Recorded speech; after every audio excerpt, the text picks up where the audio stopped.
మధ్య కాలంలో ఆడవాళ్లే కాదు మగవాళ్ళు కూడా ప్రత్యేకమైన జ్యువెలరీని ధరిస్తున్నారు.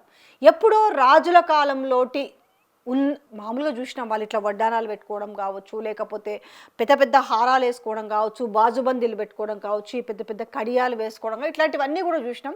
కానీ ఆ తర్వాత మాత్రం ఏమైనా కూడా సింపుల్గా వేసుకుంటే బ్రాస్లెట్, లేకపోతే ఒక రింగు, లేదు అని అంటే ఒక చైన్, చాలా సింపుల్గా మనం చూస్తూ ఉంటాం జనరలైజ్గా.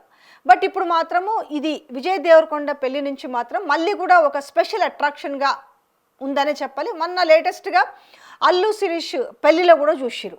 అయితే ఇప్పుడు నేను ఎవరి గురించి మాట్లాడుతున్నానో తెలుసా మీకు? ఈ పిక్ చూస్తే అర్థమవుతుంది.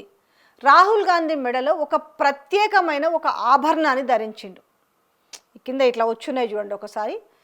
రాహుల్ గాంధీ మెడలో ప్రత్యేక హారం అసలు ఏంటది, ఎందుకు ధరించిర్రు, అసలు ప్రత్యేకత ఏంటి అనేది ఒక ఆలోచన. మెడలో ప్రత్యేక ఆభరణంతో రాహుల్ గాంధీ లుక్ సోషల్ మీడియాలో వైరల్గా మారింది. అంతేకాదు అందరి దృష్టిని ఆ ఆర్నమెంట్ అట్రాక్ట్ చేసింది. కాంగ్రెస్ అగ్రనేత రాహుల్ గాంధీ పార్లమెంటు వెలుపల స్పెషల్ లుక్లో కనిపించారు. ఆయన మెడలో ధరించిన ఆభరణం హైలైట్గా మారింది. అందరూ దాని గురించే డిస్కస్ చేసుకుంటున్నారు. అసలు ఏంటి ఆర్నమెంటు, రాహుల్ గాంధీ ఎందుకు వేసుకున్నారు, ఆ ఆభరణం స్పెషాలిటీ ఏంటని ఉంటుందా చెప్పండి. రాహుల్ గాంధీ లాంటి వాడు ఎప్పుడూ లేకుండా ఒక ఆభరణం మెడలో వేసుకుంటే డెఫినెట్గా ఎందుకు ఉండదండి డిస్కషను.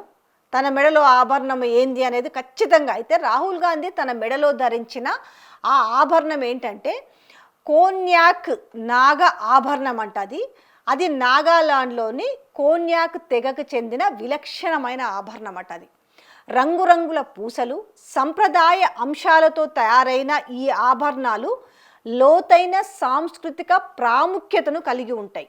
ఈ ఆభరణము తెగ వారసత్వం గుర్తింపునకు చిహ్నం. ఆ కోన్యాకు తెగ వారసత్వం గుర్తింపునకు చిహ్నమట. చారిత్రక వేడుకలు, సాంస్కృతిక సందర్భాలలో ఈ జ్యువెలరీని ధరిస్తారు. ఇవి స్థితి, సాంప్రదాయం, సమాజ గుర్తింపును ప్రతిబింబిస్తాయి. మెడలో ప్రత్యేక ఆభరణంతో రాహుల్ గాంధీ లుక్ సోషల్ మీడియాలో వైరల్గా మారింది. అందరి దృష్టిని ఆ ఆర్నమెంట్ అట్రాక్ట్ చేసింది.